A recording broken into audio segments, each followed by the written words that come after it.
full of plot and character as any the author invented, although none of them gave me the woman I glimpsed in her writing. Louisa's journals and letters were published at about the same time as the thrillers. In them, I finally heard Louisa Alcott's voice. Not Jo March's voice, or the authorial voice of Louisa May Alcott, but the voice of the woman who had lived and breathed and was as real to me as my friend Nancy Porter. Nancy, an Emmy Award-winning producer of films for PBS, shared my enthusiasm for Alcott and thought we should bring her story to film. No one ever had. Over the next 20 years, I continued my study of Alcott's life, work, and times while we tried to put together funding for the film.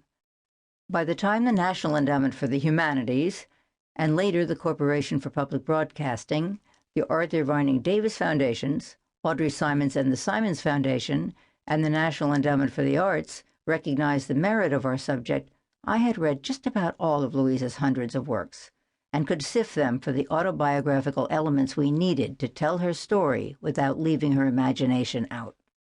Susan Lacey of the PBS series American Masters agreed to co-produce and broadcast a 90-minute documentary biography, and my pleasant obsession with Louisa Alcott became a better-than-full-time job. With it came the opportunity also to fulfill my long-held dream, a phrase of Louisa's that came to me as easily as any words of my own, to tell her story in print. Through writing and producing the film, I came to know the subject of this book in a way few biographers do. Nancy and I spent hours in Orchard House, planning the filming, becoming as comfortable there as we would at a friend's house. In the venerable New York apartment on East 78th Street of Madeline Stern and Dr. Leona Rosenberg, under the suspicious gaze of the last of the household dachshunds named Laurie, we filmed the nonagenarian literary sleuths and rare book dealers who had discovered Louisa's pseudonym, A.M. Barnard, and with it the key to her secret literary life as a writer of pulp fiction. I became a literary sleuth myself, in search of an Alcott scholar I never met, Madeline Bedell, the author of the Alcotts, Biography of a Family. In 1976, Bedell had interviewed 96-year-old Lulu Neriker Racine, Louisa's niece, and the only person then still alive to have known her personally. Bedell's account of the interview is in the preface to her 1980 book, but the interview itself was never published.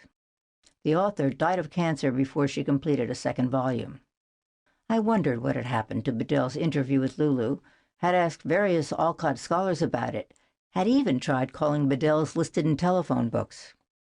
One day I picked up a used copy of the Alcotts, and out of it tumbled a carbon copy of an August 1980 letter written by Bedell herself to Michael Stern, then the travel editor of the New York Times, proposing a story.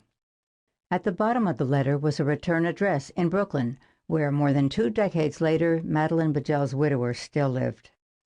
Bob Bedell, it turned out, had trustingly loaned the papers to an eccentric author who had been sitting on them for years. Nancy and I went to New York to take Bob and the author, mostly of books about 19th century decor, to lunch, then went to her strangely wonderful Greenwich Village apartment, its windows suffocated with fabrics, the walls and ceilings of each room papered in half a dozen exuberant Victorian patterns, where in the basement she kept the large battered boxes of Bedell's files. Since she was moving soon, she agreed to let us take the papers to New England. After we left, however, she answered none of our many phone messages, emails, and letters. It looked as if Bedell's work would stay in that basement, or worse, disappear in the impending move.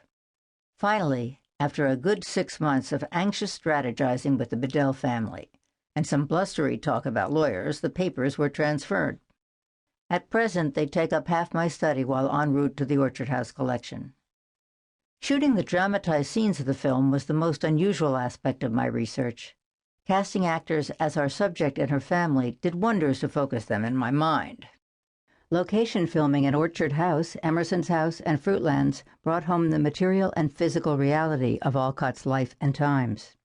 Seeing the costumes, especially the Fruitlands clothing, which had been described but never pictured, and watching them being worn, especially running at full throttle in the woods, made visible how it felt to be breathing under their weight. Eating an authentic plum cake baked by the film's prop master.